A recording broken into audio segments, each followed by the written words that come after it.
Madrugada. Um exército inteiro cerca uma cidade para capturar um único homem. E o homem dorme. Dorme porque ao redor dele existe um segundo exército, muito maior, que nenhum daqueles soldados consegue enxergar. Em 3 orações, essa noite inteira vira do avesso e a terceira contraria tudo o que você espera. Presta atenção nisto, porque é o coração de tudo. Naquela madrugada, ninguém estava vendo errado. O servo via um cerco real, os arameus viam uma presa fácil, todos viam algo verdadeiro. O problema é que a verdade completa não cabia nos olhos deles. É a história de Eliseu, o profeta, e do exército de fogo em Dotã, em 2 Reis, capítulo 6. E ela existe para te encontrar exatamente no espaço entre o que você enxerga hoje e o que está realmente acontecendo ao seu redor. Para entender a noite de Dotã, você precisa conhecer o homem no centro dela. Eliseu foi o sucessor do profeta Elias, aquele que pediu uma porção dobrada do espírito do seu mestre e a recebeu. E o tempo em que ele viveu não era um tempo de calmaria. Israel travava uma guerra desgastante contra a Síria, o reino de Arã, um vizinho poderoso e hostil. Eram anos de emboscadas, de tropas se movendo em segredo, de ataques que vinham de onde ninguém esperava. E no meio dessa guerra, o ministério de Eliseu tinha uma marca incomum. Ele não intercedia apenas de longe pela vitória de Israel. Deus lhe revelava com precisão os movimentos escondidos do exército inimigo. Repara na ordem das coisas, porque ela já ensina antes mesmo da batalha aparecer. Antes de qualquer cavalo relinchar, antes de qualquer espada sair da bainha, já havia uma conversa acontecendo entre Deus e um profeta. A guerra que o olho via era só a superfície de uma guerra que começava muito antes, num lugar que o olho não alcança. E se é assim que você gosta de ver o texto, aberto por dentro, é exatamente isso que eu faço aqui toda semana. Fica até o fim, porque a virada dessa história está no último terço, e ela não é a que você está imaginando. Por ora, guarda só isto. Foi esse ministério silencioso que começou a tirar o sono do rei da Síria. Vezes e vezes, o rei da Síria reunia seus conselheiros e traçava um plano. Montarei o meu acampamento em tal e tal lugar. Palavras ditas em segredo, entre poucos, dentro de uma tenda de guerra. E toda vez chegava um aviso ao rei de Israel. Evite passar por tal lugar, porque os arameus estão descendo para lá. E o rei de Israel se precavia exatamente ali, e a emboscada se desfazia antes de acontecer. Isso se repete tantas vezes que o rei da Síria perde a paciência. Ele convoca os seus homens, transtornado, e pergunta: Vocês não vão me dizer qual de nós está do lado do rei de Israel? Na cabeça dele, só havia uma explicação possível: um traidor, um espião vazando cada plano de dentro da própria corte. Mas um dos conselheiros dá uma resposta que desmonta toda a suspeita. Nenhum de nós, ó rei, é Eliseu, o profeta que está em Israel. Ele revela ao rei de Israel até as palavras que o Senhor fala no seu quarto de dormir. Deixa essa frase pesar por um instante. Não havia estratégia sussurrada, não havia segredo trancado num quarto, que ficasse fora do alcance de Deus. E é essa descoberta, a de que existe alguém que enxerga o que ninguém deveria enxergar, que vai empurrar o rei da Síria para o gesto mais desesperado da sua vida. Se ele não consegue vencer Israel no campo de batalha, o rei decide atacar a raiz do problema, o próprio profeta. Ele manda descobrir onde Eliseu está e a resposta chega curta e precisa. Ele está em Dotã. Então o rei envia para lá uma grande tropa com cavalos e carros de guerra. Eles chegam de noite e cercam a cidade.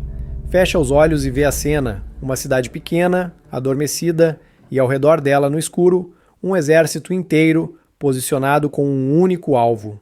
Sem aviso, sem rota de fuga visível, sem qualquer vantagem do lado de dentro. Do ponto de vista humano, não havia saída. Eliseu estava encurralado. E é aqui que a história faz a sua primeira virada, porque quem descobre o cerco primeiro não é o profeta. É o servo dele. Um homem comum, que acorda numa manhã comum e se depara com o cenário mais assustador que já viu. E a reação dele é a reação mais humana que existe, a mesma que moraria em qualquer um de nós diante de uma ameaça daquele tamanho. De manhã bem cedo, o servo se levanta, sai e vê a tropa, os cavalos e os carros cercando a cidade inteira. Ele corre até Eliseu com o coração disparado. Ah, meu senhor, o que faremos? Para um instante nessa pergunta, porque ela é antiga e é atual ao mesmo tempo.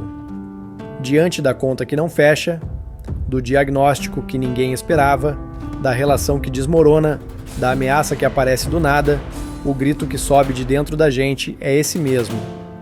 E agora, o que eu faço? O servo não estava exagerando. Ele não era um homem sem fé. Ele estava vendo com toda a nitidez exatamente o que havia ali. Cavalos de verdade, carros de verdade, um cerco de verdade. O problema não era o que ele via. O problema era que aquilo era tudo o que ele conseguia ver. É isso que o medo faz. Ele não inventa mentiras, ele apenas encolhe a sua visão até caber só a ameaça. E então vem a resposta de Eliseu, sem tremor na voz. Não tenha medo. Aqueles que estão conosco são mais numerosos do que eles. Na conta dos homens, aquilo era um absurdo. 2 contra 1 exército. Mas Eliseu não estava contando homens. Ele estava enxergando uma realidade que o servo ainda não tinha olhos para alcançar. E aí Eliseu faz a coisa mais simples e mais surpreendente possível. Ele ora. Mas repara no que ele não pede. Ele não pede um exército que chegue correndo, não pede um plano de fuga, não pede que o cerco desapareça. Ele pede uma coisa só. Senhor, abre os olhos dele para que veja. E o Senhor abre os olhos do rapaz. E o que ele vê, tira o ar do peito. As colinas ao redor, cheias de cavalos e carros de fogo, cercando Eliseu por completo. O exército que sempre esteve ali, posicionado antes do cerco, presente antes do medo. E aqui está o detalhe que muda tudo. Nada mudou na circunstância. Os arameus continuavam lá fora exatamente como antes. Nenhum soldado inimigo desapareceu. A única coisa que mudou foi a visão do servo. E talvez essa seja a lição mais profunda de toda a história. Na maioria das vezes, o que falta não é a provisão de Deus. O que falta é a nossa percepção dela. Quantas noites você atravessou achando que estava sozinho, cercado, sem socorro, quando ao seu redor havia uma realidade inteira em movimento que os seus olhos simplesmente não estavam preparados para ver? Muitas das batalhas que Deus trava por nós já estão decididas no invisível, muito antes de aparecer o primeiro sinal disso no visível. Só que agora vem a parte que quase ninguém conta. Porque com um exército de fogo à disposição, o que Eliseu faz em seguida é a última coisa que você esperaria. E aqui vem outra surpresa. Aquele exército de fogo não é usado para um massacre. Quando os arameus descem na direção de Eliseu, ele ora de novo, mas o pedido agora é outro. Senhor, fere estes homens de cegueira. E o Senhor faz exatamente isso. Não é uma cegueira total e permanente, porque logo em seguida eles ainda conseguem caminhar e seguir alguém. É uma cegueira que confunde, que rouba deles a capacidade de reconhecer onde estão e a quem estão perseguindo. Então Eliseu caminha até o próprio exército, enviado para capturá-lo, e diz, com uma calma que desarma: Não é este o caminho, nem esta é a cidade. Sigam-me, e eu os levarei ao homem que vocês estão procurando. E o exército inteiro, cego e desorientado, obedece. Passo a passo, sem perceber, eles são conduzidos para dentro de Samaria, a capital de Israel, o coração do território que vieram atacar. O caçador se torna presa sem enxergar o próprio caminho que trilha, guiado pela mão de quem ele achava que estava caçando. Assim que entram na cidade, Eliseu ora pela terceira vez. E de novo, o pedido é sobre os olhos, mas agora ao contrário. Senhor, abre os olhos destes homens para que possam ver. E o Senhor abre. Num só instante, a névoa cai, e o exército inteiro entende apavorado onde foi parar. Eles estão no meio de Samaria, cercados, sem vantagem nenhuma, nas mãos exatas do rei que vieram destruir. Imagina o peso disso. saíram de casa para capturar um homem numa cidadezinha e se veem, sem entender como, entregues no centro do poder inimigo. O rei de Israel olha para aquela cena e a vingança sobe rápido. Ele se vira para Eliseu e pergunta quase sem se conter: "Devo matá-los, meu pai? Devo matá-los?" 2 vezes ele repete, ansioso para pôr um fim, de uma vez por todas, na ameaça que perseguia Israel havia tanto tempo. E é bem aqui, quando tudo aponta para o desfecho óbvio do sangue, que a história dá a sua virada mais inesperada. Eliseu responde com uma pergunta que apaga a sede de vingança: "Você os capturou com a sua espada e o seu arco, para agora querer matá-los?" O sentido é direto.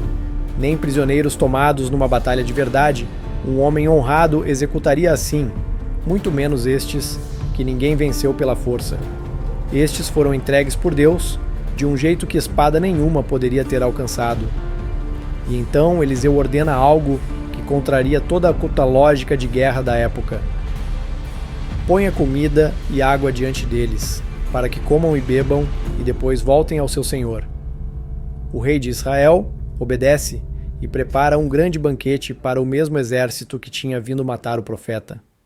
Eles comem, bebem e são enviados de volta em paz para o rei que os havia mandado. E o resultado dessa escolha é registrado logo em seguida, em uma única frase que diz tudo: as tropas da Síria pararam de invadir o território de Israel.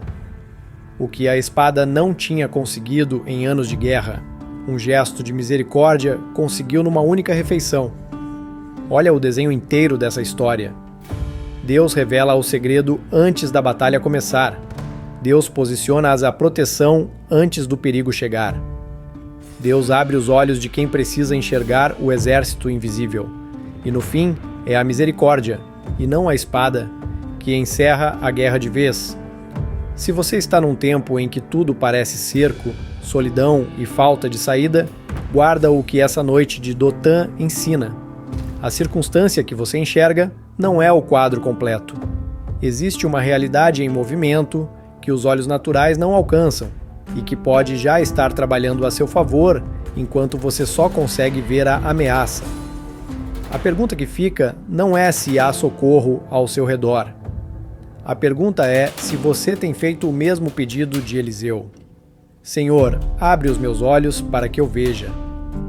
E há ainda uma última lição, talvez a mais difícil de todas. Quando a vitória chega sobre alguém que te feriu, nem sempre o chamado é para o revide. Muitas vezes, o chamado é para a mesa. Foi um banquete, e não uma espada, que trouxe paz duradoura para Israel. Quantas guerras na sua própria vida poderiam terminar de outro jeito se no lugar da desforra você oferecesse pão? Eliseu não foi ingênuo. Ele apenas confiou que a vitória de Deus é maior e mais duradoura do que qualquer vingança humana. Então, leva isso com você. Você não está sozinho na sua batalha, mesmo quando tudo grita que está. E no dia em que a vitória vier, lembra que ela também é um convite para mostrar, através de você, o caráter daquele que lutou por você primeiro. Agora me conta nos comentários, qual foi a vez em que, olhando para trás, você percebeu que havia um exército ao seu redor que você não estava enxergando na hora? Eu leio todos. Se essa forma de abrir o texto te serviu, se inscreve porque é um texto por semana, exatamente assim. E o próximo já está de pé. Outra madrugada decisiva, em que Gideão desce com 300 homens, trombetas e jarros de barro contra um exército que ninguém conseguia contar. Te vejo lá.